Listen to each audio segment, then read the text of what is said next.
Ndabasuhuje kandi mbahaye ikaze bakunzi b'Ibicu TV, mbashimira uruhare rwanyu kubwo gukurikirana inkuru zacu. Inkuru igezweho mu mikino nuko Sugira Ernest yakoreye ibitangaza muri Ethiopia ahesha ishema u Rwanda. Rutahizamu Sugira Ernest uri mu bihe byiza cyane yikaraze mu kirere atsinda igitego cy'akataraboneka cyafashije u Rwanda gutera intambwe ikomeye yo kuba yakwerekeza mu mikino ya CHAN 2020 nyuma yo gutsindira Ethiopia iwayo igitego kimwe ku busa.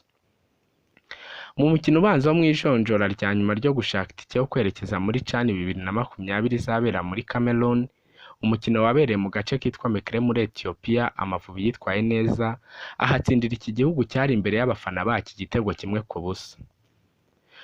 Mu gice cya mbere Amavubi yagerageje kwihagararaho azibira ba rutahizamu ba Ethiopia babonye amahirwe menshi imbere y'izamu rya Bakame. Ku munota wa 14 Amavubi yahushije igitego nyuma y'akavuyo kabaye mu izamu rya Ethiopia gaturutse kuri kufra yari itewe na Iranzi Jean Claude imurana agerageje gushyira ku mutwe umunyezamu aratabara. Ku munota wa 25 w'umukino Ethiopia yahushije igitego cyari cyabazwe ku mupira watewe mu rubuga rw'amahina, usanga rutahizamu wayo ahagaze wenyine ateye umupira ujya hanze. Ku munota wa 37 Niyonzima Olivier Sefu yabonye ikarita y'umuhondo nyuma y'ikosa ryakorewe umunya Ethiopia hagati mu kibuga.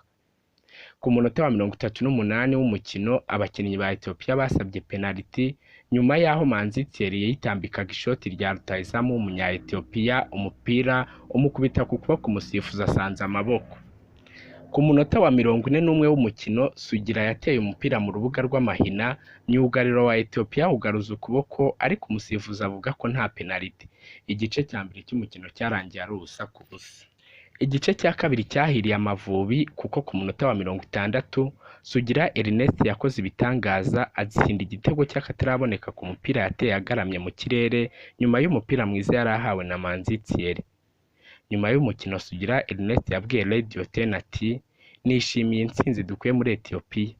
Turi mu murongo mwiza cyane wo guhesha u Rwanda ishema twese nk'abakinnyi b'Amavubi. Navuga ko Imana imfashije nakomeza mu murongo mwiza nk'uwo nariho muri 2016. Byatangiye mpusha ibitego abantu banenga. Ubu mpagaze neza, abanyarwanda bahora bangira inama kandi mbashimira ko banyihanganiye. Umutoza Mashami Vincent we yagize ati byose ntacyo nabivugaho, ni ugushimira aba basore. Ntabwo byari byoroshye gutsindira Ethiopia iwayo kuko yari ikomeye cyane. Icyo nakora ni ukubashimira. Dufite ikipe nziza, mu minsi ishize twagiye tubura amahirwe. Abakinnyi dufite ni abakinnyi bumva amabwiriza. Twakoresheje amahirwe twabonye. Nubwo twatsinze igitego kimwe na bitatu byarashobokaga. Twagiye dutsindwa tutaruhijwe ariko ubu tumaze kumenyerana. Uyu baye umukino wa kane Amavubi atsinze yikurikiranya nyuma y'imikino 3 yose yatsindiye hanze, mu gihe uw'imbere mu gihugu yanyagiye Seychelles ibitego 7 ku busa.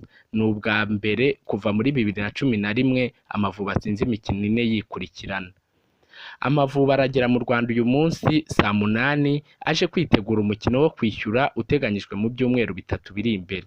Ndabashimiye, mukomeze kugira amahoro y'Imana.